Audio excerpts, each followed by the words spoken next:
राम कृष्ण कृष्ण कृष्ण कृष्ण हरि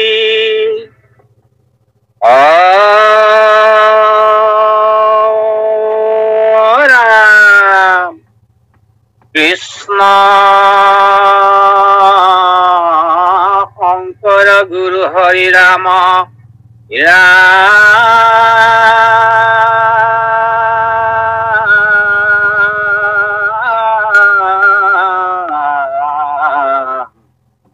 हरि राम मोक्तित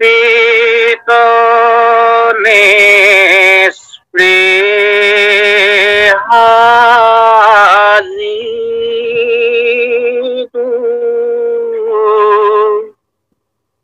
ए भक्त नमो ৰসময় মাগু ভকতি সমস্ত মস্তক মনি নিজ ভকতৰ বৈশ্য ভজো সেন দেৱ যদুপতি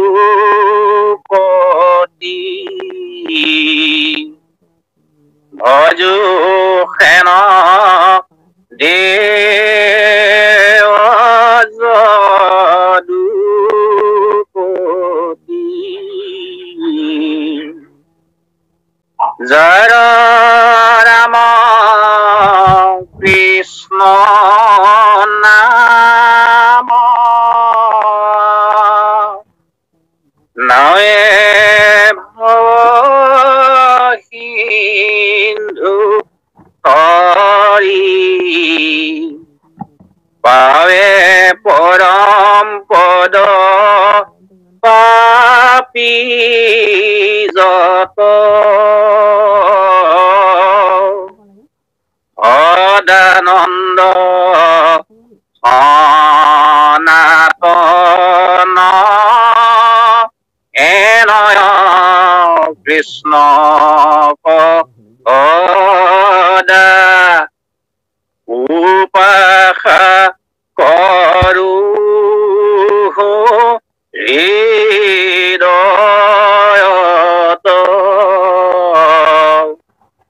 উপাসা কৰো হৃদয়ত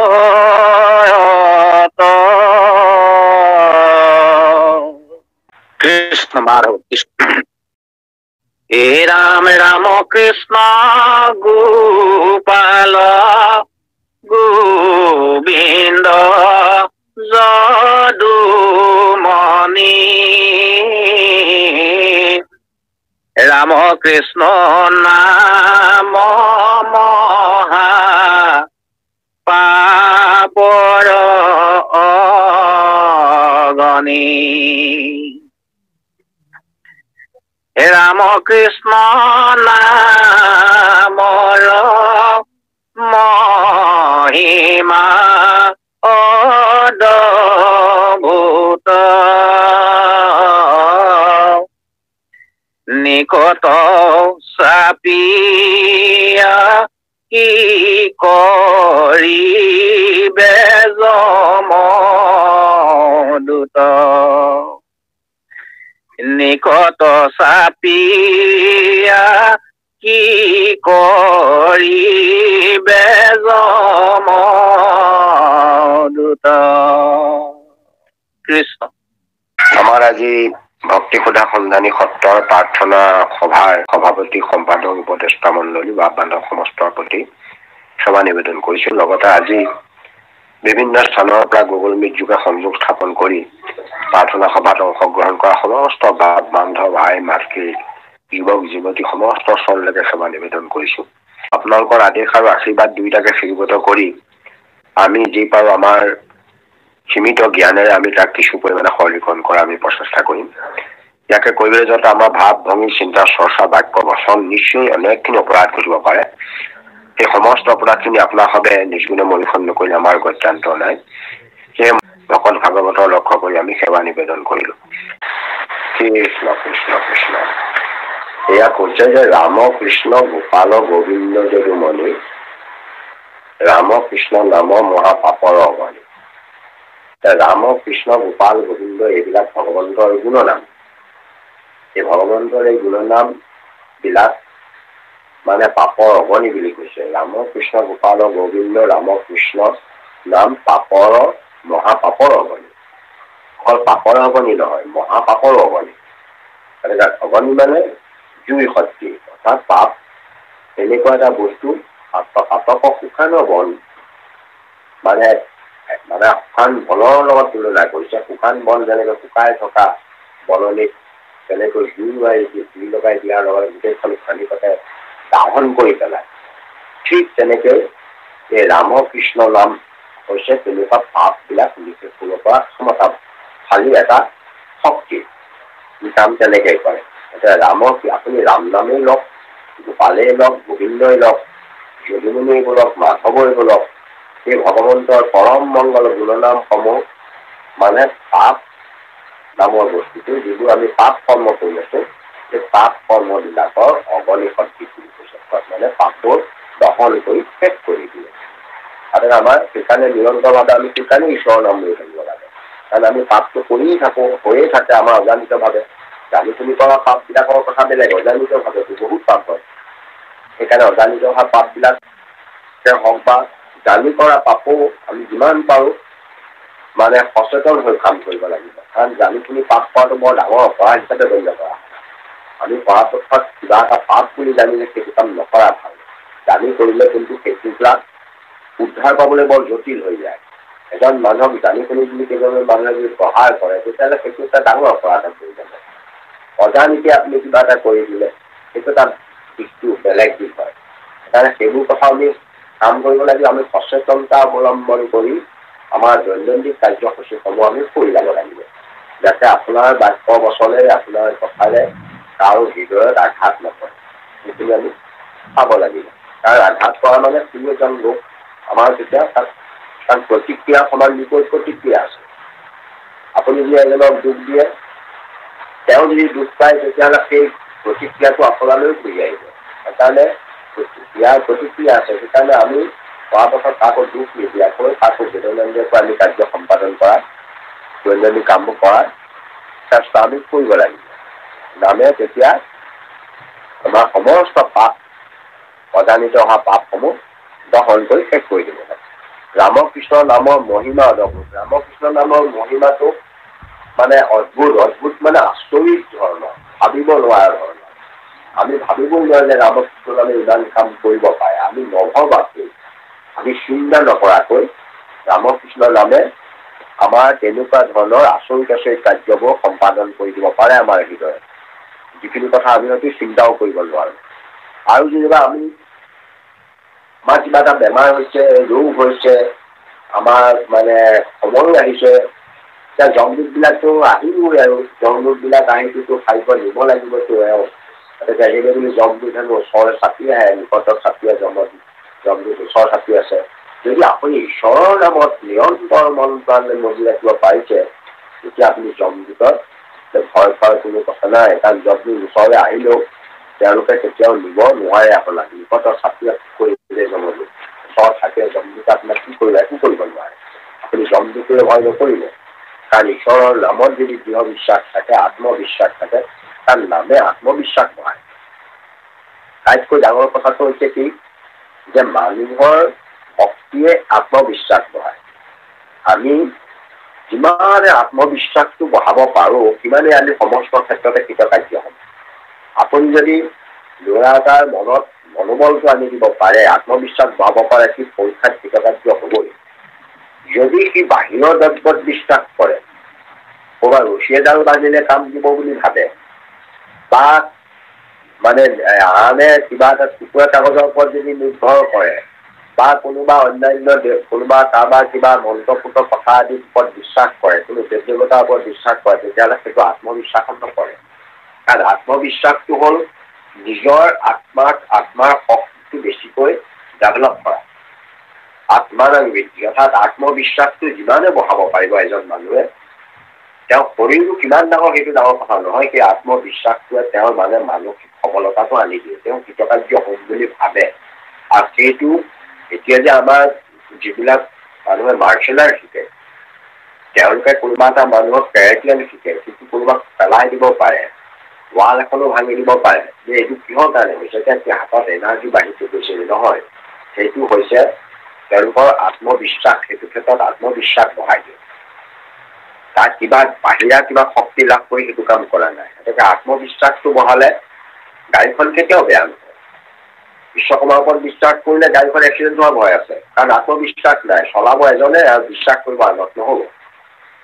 সেইকাৰণে আমাৰ ভক্তি মাৰ্গে মানুহক আত্মবিশ্বাস বঢ়ায়, ঈশ্বৰৰ নামেও আত্মবিশ্বাসটো বঢ়াই দিয়ে। আত্মবিশ্বাস থকা লোকক ওচৰলৈ জন ভূত আদি আহিবই নোৱাৰে। কাৰণ এবাৰ এজনৰ লগত মোৰ এটা বিতৰ্ক হৈছিল বাস্তৱ জীৱনতে। তেওঁ হেনো যাদু মন্ত্ৰ কৰি মানুহক পেলাই দিব পাৰে, তেজ বমি কৰি দিব পাৰে, বহুত কিবা কিবি আমাৰ তাতে আছিলে, কৰিছিলেও হয়, খবৰো পাইছিলো। দৰা হৈ গ'লে দৰাকো অৱস্থা বেয়া কৰি দিয়ে, বহি থকাত হেনো পিয়াথল লগাই দিব পাৰে। মই তেওঁক ক'লো যে মই চেলেঞ্জ দিছো, তুমি বাৰু কৰি চোৱাচোন মোক।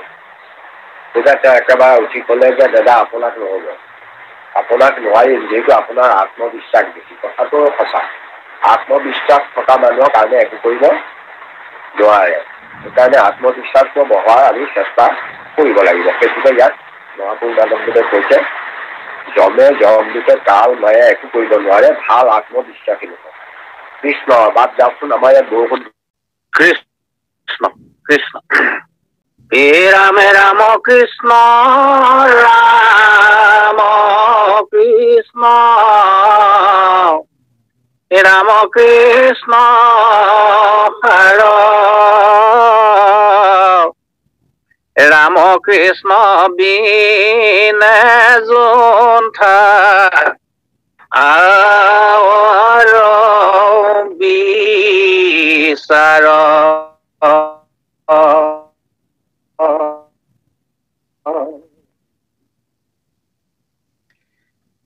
হে ৰাম কৃষ্ণ ৰাম কৃষ্ণ, ৰাম কৃষ্ণ হৰ ভাবিতে পৰম সুখ ভয় নাহি আৰ, ভাবিতে পৰম সুখ ভয় নাহি আৰ। কৃষ্ণ কৃষ্ণ কৃষ্ণ। ৰামকৃষ্ণ ৰামকৃষ্ণ ৰামকৃষ্ণ সাৰ, একদম সঁচা কথা। মানে শাস্ত্ৰৰ সাৰ হ'ল ৰামকৃষ্ণ। সেইকাৰণে মহাপুৰুষ মাধৱদেৱেও আৰম্ভণিতে যাৰ ৰাম কৃষ্ণ নাম এই শব্দটো আৰম্ভ কৰিছে। গতিকে ৰামকৃষ্ণ হ'ল সমস্ত শাস্ত্ৰৰ সাৰ, ৰামকৃষ্ণ।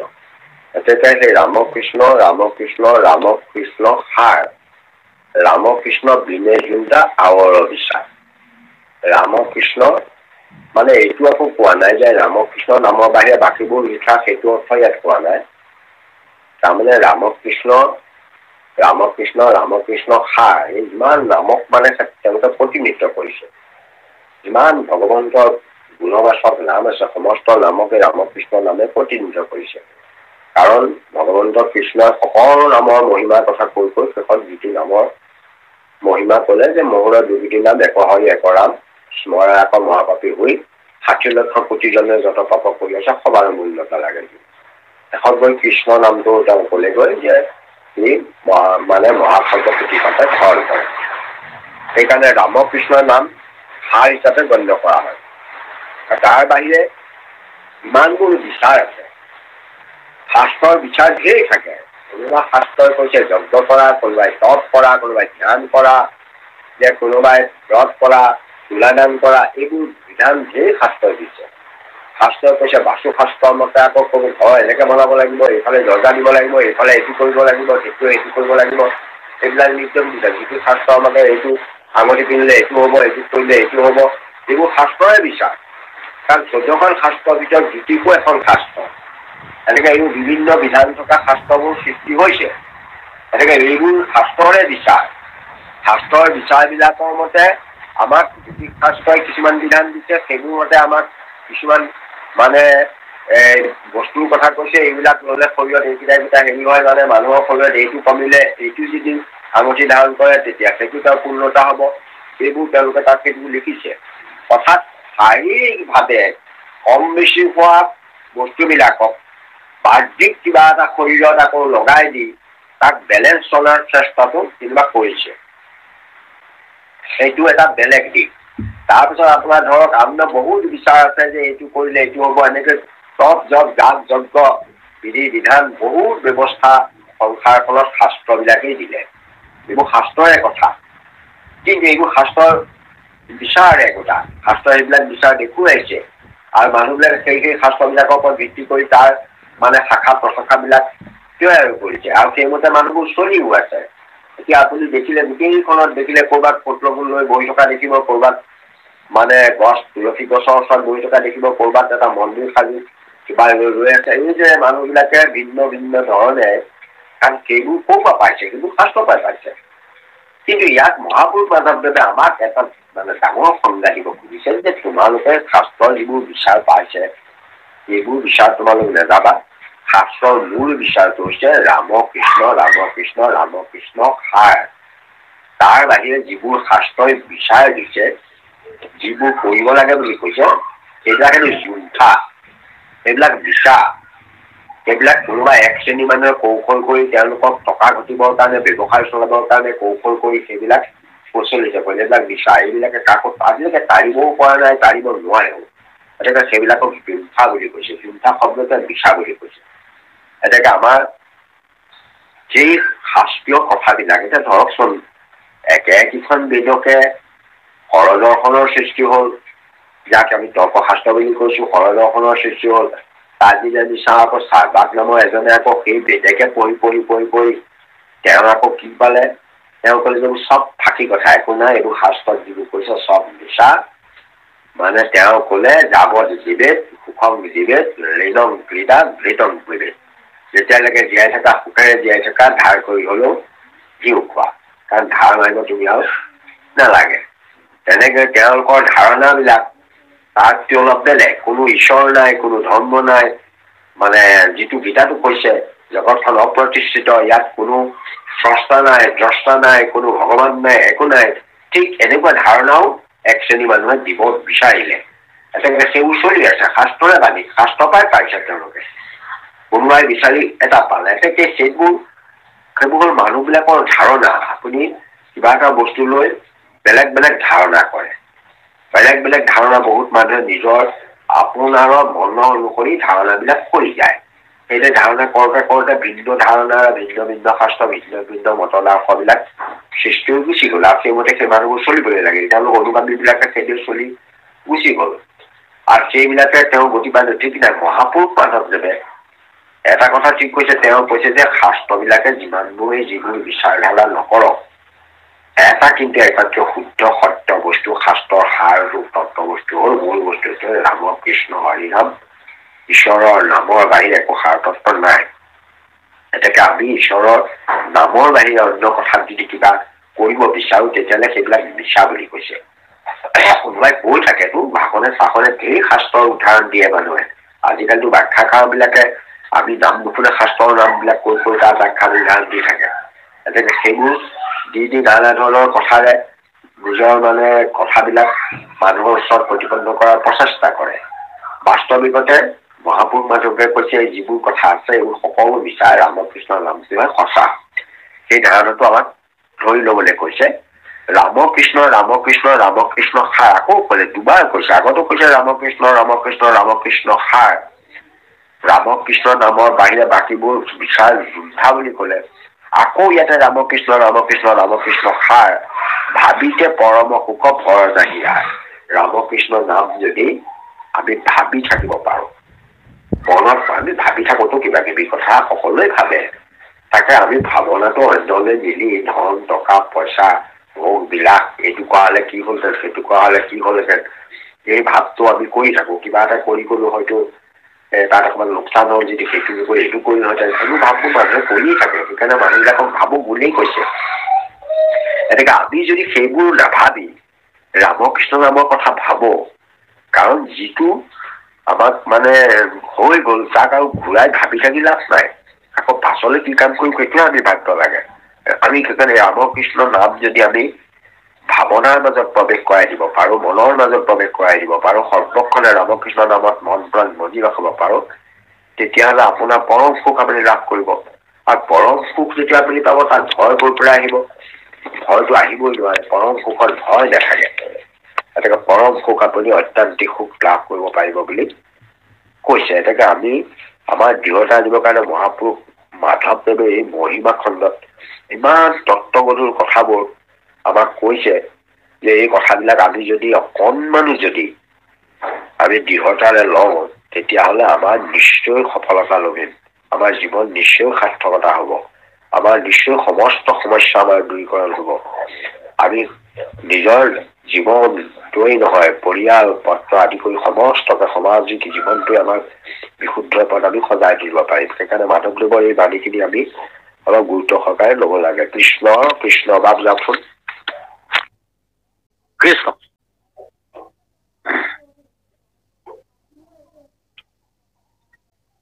হে ৰাম কৃষ্ণ নাম সৰ্ব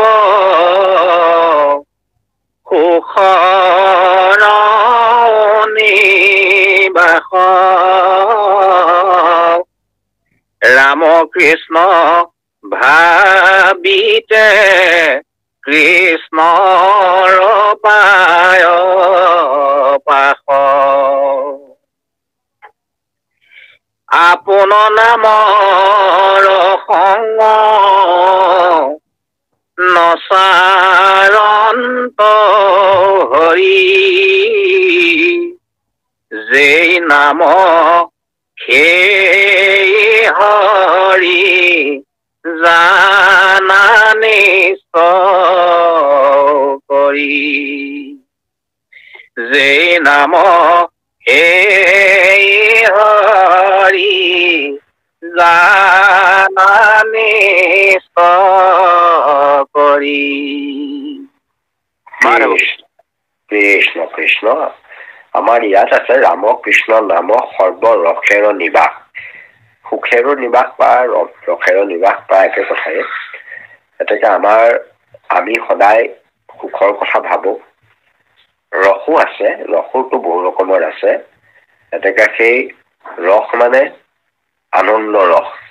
আমাৰ সদায় ভগৱন্তৰ চৰণত আমি আনন্দ ৰস বিচাৰো। ভকতি আনন্দ ৰস মাগো এক বিন্দু।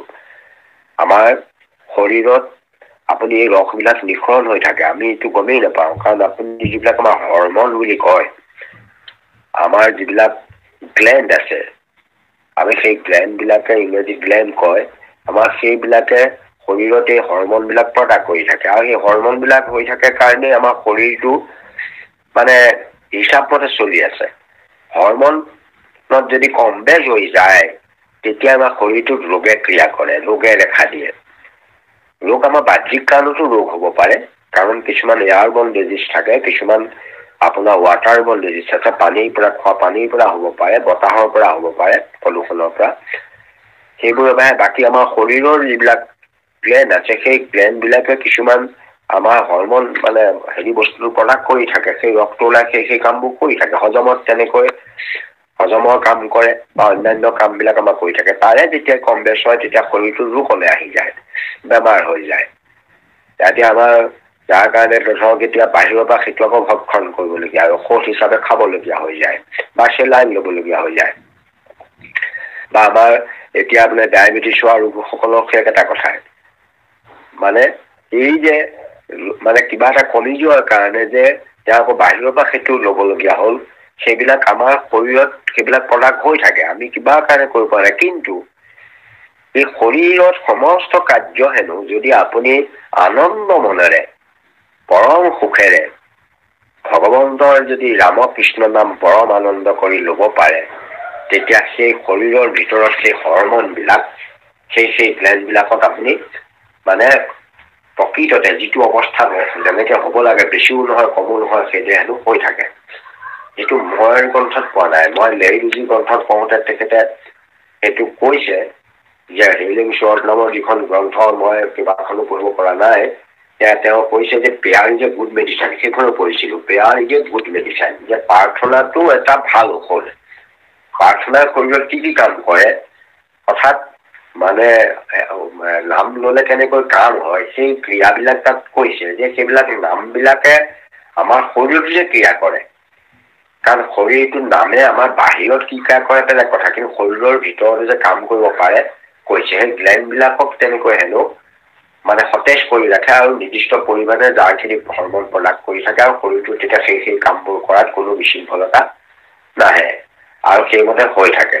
আৰু তেখেতে বিশেষকৈ এটা কথাত কৈছে যে এজন মানুহ হয়, বিশেষকৈ আমাৰ যিটো চেৰিব বুলি কয়, অৰ্থাৎ মস্তিষ্কৰ ডাঙৰ অংশটোক চেৰিব বুলি কয়, চেৰিব বুলটো অংশটো, তাৰপাছত আমাৰ স্পাইনেল কৰ্ডডাল থাকে। স্পাইনেল কৰ্ডডাল মানে আমাৰ যিডালক আমি সুষমনা কাণ্ড কৈছো বা মেৰুৰজ্জু কৈছো, সেইডাল আধাৰৰ মাজত আছে, যাৰ য'ত আমাৰ সুষমনা নাড়ীডাল আছে, কাৰণে সুষমনা কাণ্ড কয়।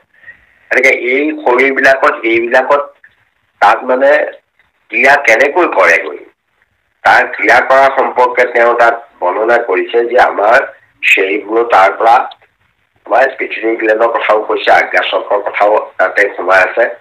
গতিকে তাৰ পৰা সেই ৰস কেনেকৈ ওলাই এই মানে আমাৰ মেৰুৰজ্জুৰ যোগেদি প্ৰবাহিত হৈ বিভিন্ন মানে স্নায়ুৱেদি গৈ শৰীৰৰ সেই গ্লেণ্ডবিলাকত কেনেকৈ কাৰ্য সম্পাদন কৰে, তেওঁ তাত বিস্তৃতভাৱে লিখিছে যে এটা মেডিচাইন বুলি কৈছে। আৰু তেওঁ সেইকাৰণে ক'ব খোজে যে ৰোগীবিলাকে অকল আমাৰ ডাক্তৰবিলাকক তেওঁ লিখি দিছে যে আপোনালোকে যিমান ডাক্তৰ আছে আপোনালোকে ঔষধ দিয়ক, কিন্তু ঔষধ দিলেও তলত এটা কথা লিখিব লাগে ৰিমাৰ্কছত, যে অতি কমেও ৰোগীজনে যাতে দিনটোত 3 বাৰ প্ৰাৰ্থনা কৰে কমচে কম। প্ৰাৰ্থনাই তাৰমানে ঔষধটোৰ কাৰ্যটো বেছি ভাল কৰি দিয়ে, এনেধৰণে লিখিছে। তাত তেওঁ মানে সেইটোত প্ৰমাণ কৰিলে মানে সেই ৰোগী এজন যে তেওঁ মানে মই কৈছিল যে কেঞ্চাৰ ৰোগী এজন কেনেকৈ নাম লৈ পেলাই ভাল হ'ল, সেইটোৱে তেওঁক জীৱনটোত সলাই পেলালে। যিজন ৰোগী তেওঁ নাম লৈছিলে, মাত্ৰ নাম লোৱাৰ কাৰণে তেওঁ কেঞ্চাৰ পেচেণ্টজন কেঞ্চাৰ ৰোগৰ পৰা উপশম হ'ল, তেওঁ মৃত্যু হ'ব বুলি ঘোষণা কৰি দিছিল। গতিকে সেইটোৰ পৰাই তেওঁৰ জীৱনটো সলাই দিলে। 10খন তেওঁ গ্ৰন্থ লিখিবলগীয়া হ'ল, তাৰ কাৰণে তেওঁ গৱেষণা কৰিবলগীয়া হ'ল। লেডিজ নাই, এতিয়া ঢুকালে। গতিকে যি নহওক, সেইটো এটা নতুন গৱেষণাৰ পথ এটা মানুহবিলাকক দেখুৱাই দিলে যে ঈশ্বৰৰ নাম, প্ৰাৰ্থনা, চৰ্চা এইবিলাকে যে মানুহক মনৰ মাজত প্ৰভাৱ বিস্তাৰ কৰি শৰীৰত বাহিৰৰ কোনো ঔষধ আদি নোখোৱাকৈ শৰীৰৰ ভিতৰতে সেই সমস্ত ঔষধি গুণ প্ৰদান কৰি যে কাম কৰিব পাৰে, সেই কথা দিছে। তাত তেওঁ মানে সেইটো চেৰিব্ৰো স্পাইনেল ফ্লুইড যিটো কথা কোৱাৰ তেওঁ নাম দিছে, চেৰিব্ৰো স্পাইনেল ফ্লুইড এটা তৈয়াৰ হয়, যাক ৰস বুলি কৈছে। এতিয়া ইয়াত ৰসৰ কথা ওলাইছে কাৰণে মই কৈছো যে সেইটো এটা ৰস, সেই চেৰিব্ৰো স্পাইনেল ফ্লুইড যিটো ৰস, সেই ৰসটো শৰীৰটো হেনো সঞ্জীৱনী কৰি থাকে। আমাৰ মহাপুৰুষ মাধৱদেৱে কৈছে ভগৱতী আনন্দ ৰস মাগুৱাই কবিন্দু, আৰু সেই ৰসটো ঈশ্বৰৰ নাম ললেহে তাত শৰীৰত প্ৰকাশ পায়। আপুনি যেনেকৈ দুখত চকু পানী ওলায়, এনেই জানো চকু পানী ওলায়, বা আনন্দত চকু পানী ওলায়, এনেইতো চকু পানী নোলায়। সেইকাৰণে যেতিয়া ঈশ্বৰৰ নাম আনন্দ মনেৰে যেতিয়া ঈশ্বৰৰ নাম লব, তেতিয়া হেনো তাত সেই ৰসটো তাৰ পৰা প্ৰবাহিত হৈ যায়। মানে চেৰিব্ৰো স্পাইনেল ফ্লুইডটো প্ৰবাহিত হৈ শৰীৰটো সঞ্জীৱিত কৰি দিয়ে, সমস্ত শৰীৰৰ অংগ প্ৰত্যংগলৈ সুবিস্তাৰিত হৈ যায় নাৰ্ভৰ যোগেদি।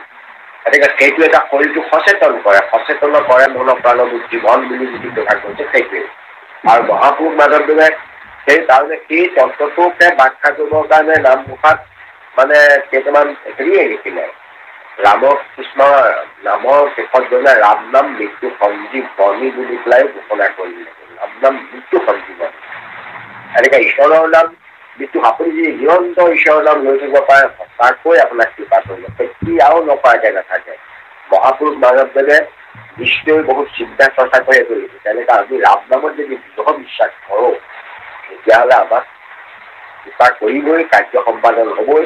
সেই ৰস শৰীৰত প্ৰবাহিত হ'ব আৰু প্ৰবাহিত হৈ শৰীৰটো সঞ্জীৱিত কৰি পেলাব। আমাৰ গ্লেণ্ডবিলাক মানে যিটো পিটুইটাৰী গ্লেণ্ড আছে সেইটো আমাৰ মানে যেনেকে মাষ্টাৰ গ্লেণ্ড বুলি কোৱা হয়, সেইবিলাক গৈ গৈ গৈ গৈ ৰসবিলাক শৰীৰৰ প্ৰত্যেক গ্লেণ্ডত সেইবিলাক আমাৰ যেনেকুৱা হৰমনবিলাক প্ৰডাক্ট হৈ আমাৰ যিকেইটা ডেফিচিয়েঞ্চি আছে সেইকেইটা নাইকিয়া কৰিব নিয়ন্ত্ৰণ লাভ লৈ থাকিব। কাৰণে এইটো মহাপুৰুষ মাধৱদেৱে সৰ্বদিক সাধন হয় বুলি কৈছে। সমস্ত দিশ এটা দিশেই নহয়, বাহ্যিক আনন্দই নহয়, সুখেই নহয়, শাৰীৰিকভাৱেও আপুনি পৰিপুষ্ট হৈ থাকিব পাৰিব। সেইটো ব্যৱস্থা ইয়াত কৰিছে যে ৰাম কৃষ্ণ নাম সৰ্বৰসেৰ নিবাস, সমস্ত ৰসৰ নিবাস কৰি আছে, সমস্ত ৰস ৰামকৃষ্ণ নামত প্ৰবাহিত হৈ আছে। ৰাম কৃষ্ণ ভাবিছে কৃষ্ণৰ পাৰপা, ৰাম কৃষ্ণৰ নাম লৈ থাকিলেই ঈশ্বৰৰ ওচৰ পাবগৈ। ঈশ্বৰৰ ওচৰ পোৱাৰ পাছত কিবা থাকিব পাৰে জানো? কাৰণ সমস্ত জগতৰ কৰ্তা স্ৰষ্টা দ্ৰষ্টা, সমস্ত দুৰ্ঘৰতা কৰ্তা, যাৰ অভয়স্বৰত আমি ফল লৈছোঁ, তেওঁ ওচৰ পাৰেগৈ আপোনাৰ দুখ বেদনা আদিতো একো থাকিব নোৱাৰে। সেইকাৰণে ঈশ্বৰৰ নাম ল'লে ঈশ্বৰৰ ওচৰত পাই যাবগৈ, নামেই ঈশ্বৰৰ ওচৰলৈ আমাক লৈ যাব। আপোনাৰ নামৰ শূন্য নেচাৰন্ত হৰি, যেই নাম সেই হৰি জানা নিষ্ট কৰি। নামৰ অসম ঈশ্বৰে নেচায়, ভগৱন্তৰ নামক বেছি ভাল পায়। গতিকে তেওঁ ভগৱন্তৰ নাম মানে নিজেই নাম লৈ থাকে। আপুনি পাব যে বৈকুণ্ঠত হেনো এটুকুৰা বেলেগ মহাবৈকুণ্ঠ নিলয় বুলি জেগা এটুকুৰা আছে, তাক মহাবৈকুণ্ঠ নিলয় বুলি কয়। আমি মানে পুষ্পবিলাক কল্পবিলাক যদি যে বিলাসবোৰ পাইছোঁ, ছবিত বিলাস আছে। গতিকে আমাৰ শেষত গোলক বিলাস কৈছে, সপ্তম বিলাস।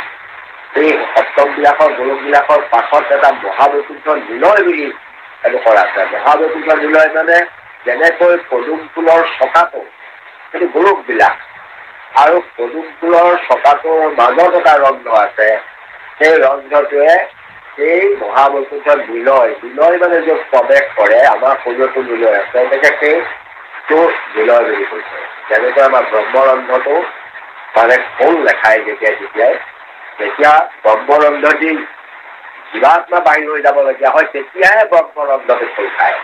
সেই সময়ত নহ'লে বাকীবোৰ খোল খাই থাকে, নখন দুৱাৰ খোল খাই থাকে, নখন দুৱাৰখন খোল কেতিয়াও নেখায়।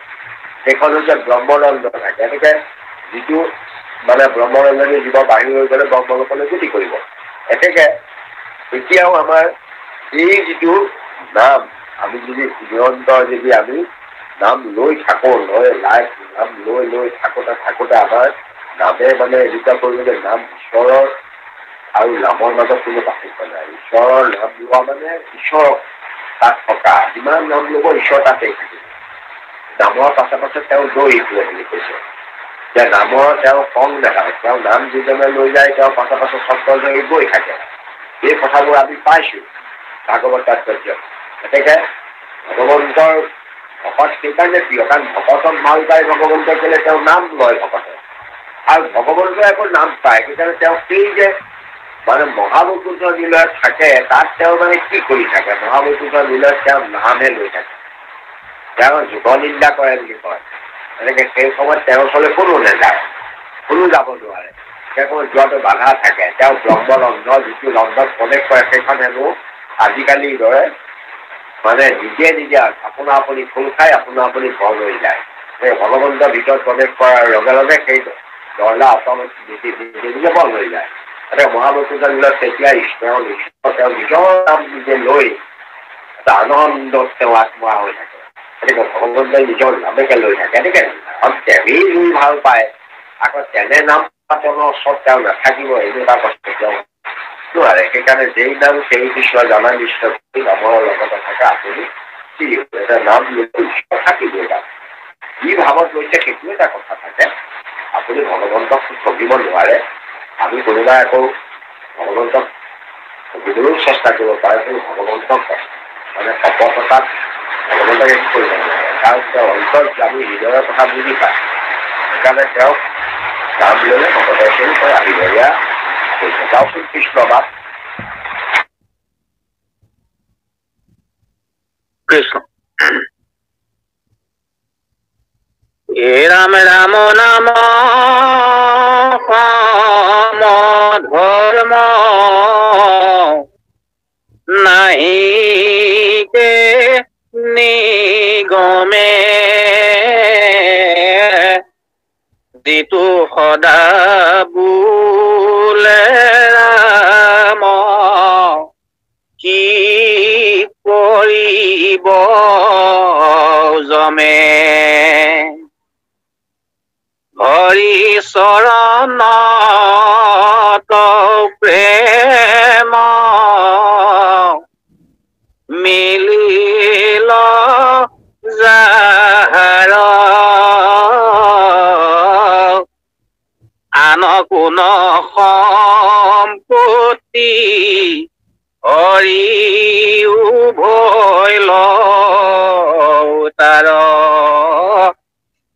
আন কোন সম্পত্তি হৰি উভৈল তাৰ কৃষ্ণ কৃষ্ণ কৃষ্ণ কৃষ্ণ কৃষ্ণ কৃষ্ণ কৃষ্ণ এয়া বৰ তত্বপূৰ্ণ কথা ৰাম কৃষ্ণ সম ধৰ্ম নাহিকে নিগমে নিগম মানে বেদৰ কথা কৈছে প্ৰকৃততে বেদক নিগম বুলি জনা যায় তাৰমানে সংসাৰলৈ অহাৰ পাছত ওলাই যাবৰ কাৰণে যি ব্যৱস্থা আছে সেইখন নিগমে দিছে প্ৰকৃততে ভগৱন্তই জীৱসমূহক সৃষ্টি পাছত জীৱসমূহে স্তুতি প্ৰাৰ্থনা কৰাত ভগৱন্তই কেনেকৈ তেওঁ ঘূৰি তেওঁৰ ওচৰলৈ আহিব পাৰিব তাৰ ব্যৱস্থাটো দিছিল তোমালোকক সংসাৰ যাত্ৰাত পঠাইছো যদিও তোমালোক মায়াত বন্দী হৈছা কিন্তু এদিন তোমালোকে আকৌ মোৰ ওচৰলৈ ঘূৰি আহিব পাৰিবা সেই জীৱসমূহক কৈছিল আৰু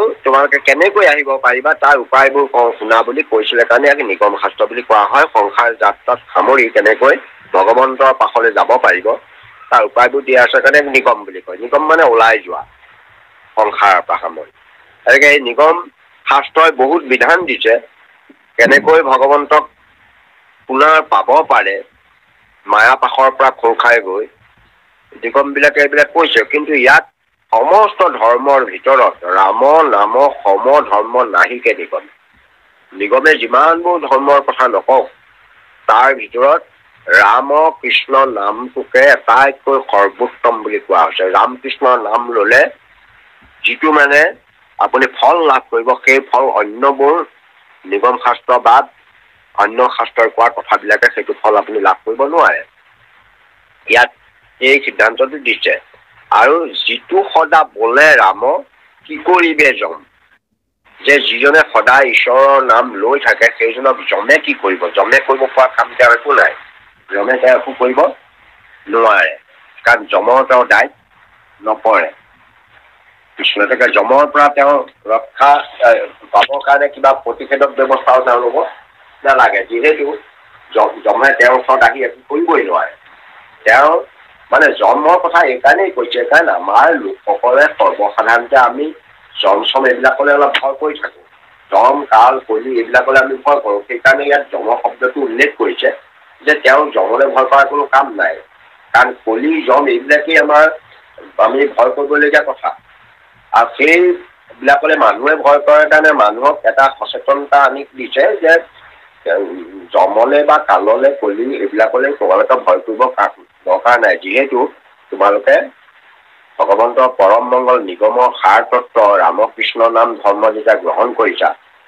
ৰামকৃষ্ণৰ নাম লোৱাৰ পাছত আৰু জমৰ সেইজনৰ ওচৰলৈ আহিবই নোৱাৰে জমৰ কোনো কামেই নাই তাত হৰি চৰণত প্ৰেম মিলিল যাহাৰ আন কোনো সম্পত্তি হৰি উভৈল তাৰ গতিকে আমি সদায় সম্পত্তি বিচাৰি আছো ধন লাগে সোণ লাগে মুকুতা লাগে ঘৰ লাগে দুৱাৰ লাগে গাড়ী লাগে এইবোৰ আমাৰ একোটা সম্পত্তি কিন্তু যিজনে হৰিকে পালে সমস্ত ঐশ্বৰ্যৰ গৰাকী হল প্ৰভু ভগৱন্ত এনেকৈ ভগৱন্তৰ সমস্ত ঐশ্বৰ্যৰ গৰাকী সমস্ত ঐশ্বৰ্যৰ গৰাকী প্ৰভু ভগৱন্তক যদি আপুনি নাম লৈ পেলাই তেওঁক যদি পালেই কাৰণ নাম ললে ভগৱন্তত আপোনাৰ নামৰ লগতে থাকিব আপুনি সদায় পাই থাকিব আপুনি যিমান নাম ল'ব ভগৱন্ত আপোনাৰ লগতে থাকিব তেনে ক্ষেত্ৰত আপুনি যেতিয়া হৰি নামত আপুনি একদম প্ৰেমত মজি হৰি নাম যেতিয়া নিৰন্তৰভাৱে আপুনি লৈ থাকিব তেতিয়া লৈ থাকিলে হৰি আপোনাৰ লগতে সৰ্বক্ষণে থাকিব আপোনাৰ হৃদয় এটা থাকিব, তেতিয়া সেই ক্ষেত্ৰত আপুনি অন্য সম্পত্তি বিচাৰি যাবলগীয়া, কাৰণ গোটেই বিশ্ব প্ৰপঞ্চৰ সকলো সম্পত্তিৰ গৰাকী, সকলো সম্পত্তিৰ অধিষ্ঠাতা প্ৰভু ভগৱন্ত যেতিয়া আপোনাৰ ঘৰত আছে, আপুনি অন্য সম্পত্তিৰ কাৰণে কি চিন্তা কৰি আছে? কাৰণ লক্ষীও আপোনাৰ ঘৰত দাস হ'ব। সেইকাৰণে আপুনি কোনো সম্পত্তিৰ কথা চিন্তা কৰিব নালাগে। আপুনি কিন্তু ভগৱন্তই আকৌ সমস্ত সম্পত্তিৰ গৰাকী তেওঁ হলেও আপোনাক কিন্তু এসোপা দি নিদিয়ে, কাৰণ তেওঁৰ লক্ষ্য এতিয়া ভকত হৈ থক, সুখী হৈ থক, আনন্দত থক, যাতে পুনৰ আকৌ তেওঁ মায়াৰ সংসাৰত যাতে মজি নেযায়, সেইটো লক্ষ্য কৰে। কাৰণ আমাৰ এটা কথা আছে, অধিক বস্তু আহিলেই আমাৰ কেতিয়াবা মনলৈ অহংকাৰ আহি যায়, খং আহি যায়, সেইটো হৈ যায়। কিন্তু ভগৱন্তই ভকতৰ বেমাৰ হ'ব পৰাকৈ, অসুখ হ'ব পৰাকৈ নিদিয়ে, প্ৰয়োজন সাপেক্ষে দিব।